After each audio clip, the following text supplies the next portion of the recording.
ఈ dating scans ఇంపార్టెంటా madam, ఇది కంపల్సరీగా చేసుకోవాలని చాలా మంది అడుగుతారు. This is doctor Sravanthi, gynaecologist. Dating scan చాలా ఇంపార్టెంట్ అమ్మా, మ్యాండేటరీగా చేసుకోవాలి. ఇది ఐడియల్గా 6 to 7 వీక్స్ మధ్యలో చేసుకోవాలి. సో దీన్ని ఎందుకు చేస్తామంటే బేబీ యూట్రస్ లోనే ఫామ్ అవుతుందా లేదా ఫస్ట్ థింగ్, లేదంటే ఏదైనా ఎక్టోపిక్ ట్యూబల్ ప్రెగ్నెన్సీ ఉందా, స్కార్ ప్రెగ్నెన్సీ ఉందా అనేది రూల్ అవుట్ చేసుకుంటాం. రెండోది ఏంటంటే ఏమైనా ట్విన్స్ ఉన్నారా, ట్విన్స్ ఉంటే అది డైకొరియానికా మోనోకొరియానికా అనేది చూసుకుంటాం. మూడోది ఏంటంటే బేబీ గ్రో అవుతుందా లేదా, లేదంటే గ్రోత్ సరిగ్గా లేదా, బ్లైటెడ్ ఓవమ్స్ ఏమైనా ఉన్నాయా, మిస్క్యారేజెస్ ఉన్నాయా, హార్ట్ బీట్ వచ్చిందా లేదా అనేది మనం చూస్తాం. వయబిలిటీ చూస్తాం, అంటే బేబీ గ్రోత్ డేట్స్ కి అకార్డింగ్ గా అవుతుందా లేదా, హార్ట్ బీట్ వచ్చిందా లేదా అనేది చూస్తాం. అండ్ ఈ డేటింగ్ స్కాన్ తో వచ్చే ఈడిడి మనము మన ఎల్ఎంపితో వచ్చే ఈడిడిని కూడా కోరిలేట్ చేసుకుంటాం.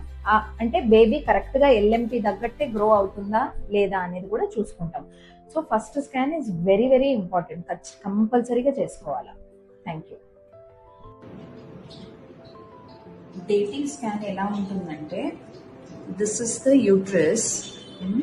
యూట్రస్ లోపల సాక్ ఈ మాదిరి డెవలప్ అవుతుంది. దిస్ ఇస్ అ వాటర్ సాక్. సాక్ లోపల యోగ్ సాక్ ఉంటుంది, ది స్మాల్ రింగ్, అండ్ ఇది baby. Okay, so dating scan లో యూట్రస్ లోనే డెవలప్ అవుతుందా లేదా, కరెక్ట్ ప్లేస్ లో ఉందా లేదా, జెస్టేషనల్ సాక్ వచ్చిందా, యోగ్ సాక్ వచ్చిందా, బేబీ డెవలప్మెంట్ ఫామ్ అయిందా, అండ్ హార్ట్ బీట్ వచ్చిందా లేదా చూస్తాము. So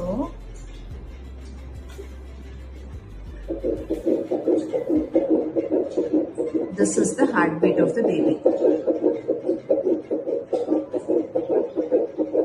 So this is an healthy pregnancy, early dating scan where the baby has grown and the heartbeat is appearing.